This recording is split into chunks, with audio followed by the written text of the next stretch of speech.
करीब 6 महीनों तक भारत के मुख्य न्यायाधीश का पद संभालने के बाद अब जस्टिस बी.आर. गवई रिटायर हो गए हैं।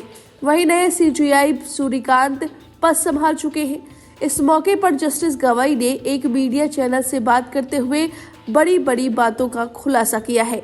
उन्होंने अपने ऊपर हिंदू विरोधी होने को लेकर बात कही है। साथ ही रिटायरमेंट के बाद राजनीति में आने की अटकलों पर भी जवाब दिया है। जूता कांड और बुलडोजर केस पर भी अपनी राय रखी है। दरअसल रिटायरमेंट के बाद ex chief justice B R. Gavai एक इंटरव्यू दे रहे थे, जहां उन्होंने तमाम खुलासे किए हैं। सबसे पहले उन्होंने जूता कांड को लेकर अपनी राय रखी। उन्होंने कहा, मुझ पर कोई असर नहीं पड़ा। मैं नहीं जानता उस घटना के पीछे क्या मकसद था। मुझे हिंदू विरोधी कहना पूरी तरह गलत था। उस घटना के बाद वे कोर्ट में अपनी टिप्पणियों को लेकर ज्यादा सतर्क हो गए हैं, क्योंकि निर्दोष बातों को भी सोशल मीडिया पर तोड़ मरोड़ कर पेश किया जा रहा था। सवाल किया गया कि क्या आपको इस बात की चिंता होती है कि सोशल मीडिया पर लोग आपकी किसी बात को लेकर दावा करेंगे कि जस्टिस गवई हिंदू विरोधी है? क्या न्यायाधीशों को इस बात की चिंता होती है कि सोशल मीडिया पर क्या कहा जा रहा है? इस पर पूर्व सीजेआई ने कहा, उस पर मुझ पर कोई असर नहीं पड़ा है। मेरी अंतरात्मा साफ थी और मैंने हमेशा कहा है कि मैं सभी धर्मों का बहुत सम्मान करता हूँ। मेरे पिता बहुत सेक्युलर व्यक्ति थे, सेक्युलर नेता थे। मैंने हमेशा उनकी खूबियों को अपनाने की कोशिश की है और उन्हें ध्यान में रखकर ही फैसले लिए हैं। मुझे नहीं पता था कि जूता फेंके जाने की घटना का उससे कोई लेना देना था। उनसे आगे सवाल किया गया कि आपने कहा था कि आप रिटायरमेंट के बाद जॉब नहीं लेंगे। क्या इस बात की संभावनाएं है कि आप राजनीति में आ सकते हैं? इस पर उन्होंने कहा, फिलहाल मैंने इसके बारे में नहीं सोचा है। मैं बस अभी शांति में हूँ। मैंने अभी कुछ नहीं करने का फैसला किया है और यही मानता हूँ कि आपको आज के हिसाब से जीना चाहिए। जहाँ तक मुझे लगता है कि मैं किसी भी ट्रिब्यूनल के प्रमुख का पद स्वीकार नहीं करूंगा। मैं कोई गवर्नर का पद स्वीकार नहीं करूंगा। मैं राज्यसभा में नॉमिनेटेड पद स्वीकार नहीं करूंगा। इस बारे में बहुत साफ हूँ। सरकार की तरफ से दबाव बनाने के सवाल पर जस्टिस बी.आर. गवई ने कहा, मेरे कार्यकाल में न तो सरकार से किसी ने फोन किया, न किसी तरह का दबाव डाला। ट्रांसफर और नियुक्तियों में कोई हस्तक्षेप नहीं हुआ। उन्होंने कॉलेजियम व्यवस्था को बरकरार रखने की वकालत की। सरकारी पद नहीं स्वीकार करूंगा, ये भी कहा।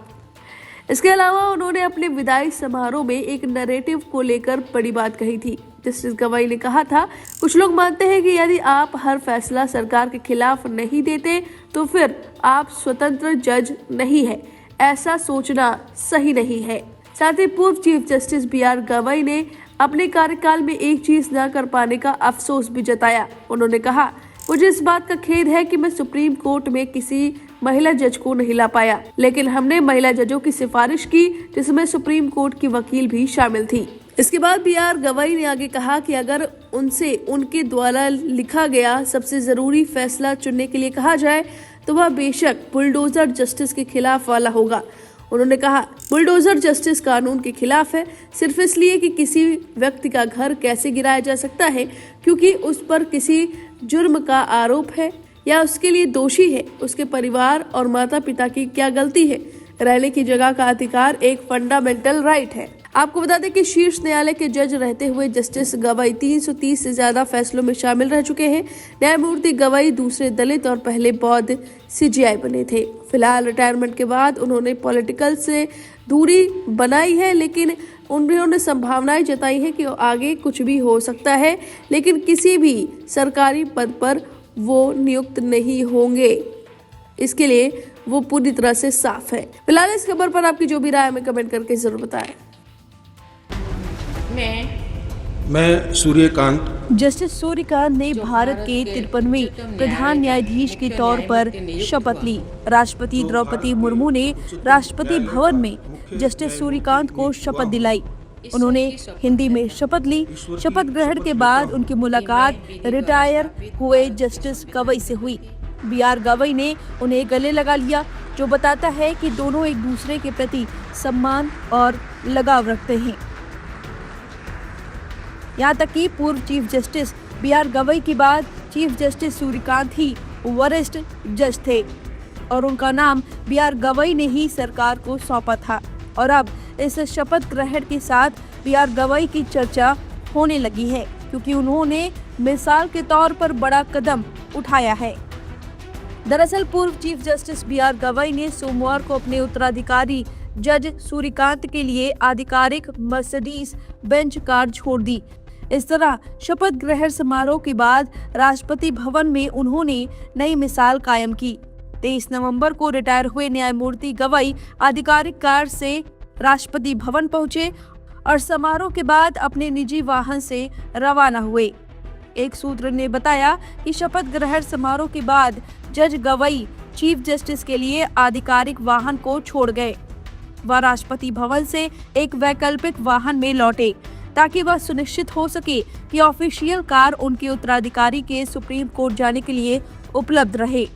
देश की न्यायपालिका के इतिहास में सोमवार का दिन एक नया अध्याय लिख उठा। इस बार शपथ ग्रहण समारोह भी कुछ अलग, कुछ ऐतिहासिक हुआ, क्योंकि पहली बार 6 अलग अलग देशों के चीफ जस्टिस, कई शीर्ष जज और उनके परिवार इस समारोह में मौजूद रहे। ये देश हैं Nepal, Bhutan, Kenya, Malaysia, Mauritius, Sri Lanka. इन सभी साथ ही राष्ट्रपति द्रौपदी मुर्मू ने चीफ जस्टिस को पद और गोपनीयता की शपथ दिलाकर देश की सर्वोच्च न्यायिक जिम्मेदारी सौंप दी।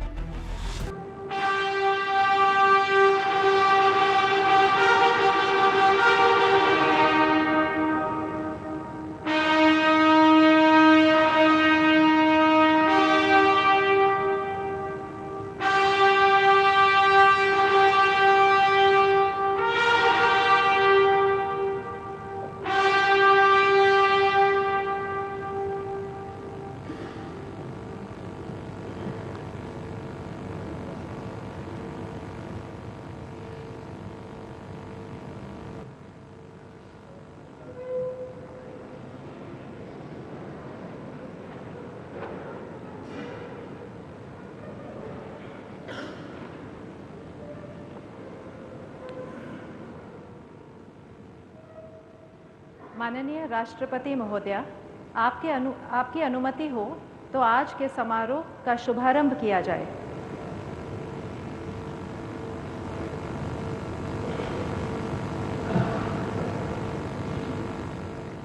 भारत के मुख्य न्यायमूर्ति श्री सूर्यकांत।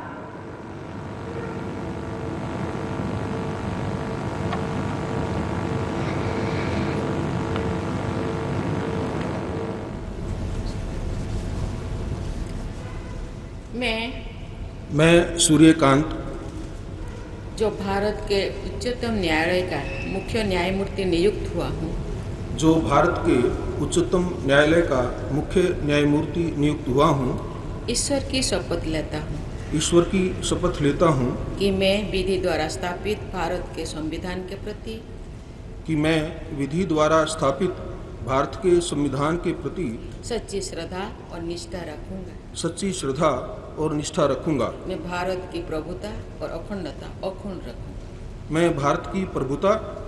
अखंडता अक्षुण्ण रखूंगा तथा मैं सम्यक प्रकार से और श्रद्धापूर्वक तथा अपनी पूरी योग्यता, ज्ञान और विवेक से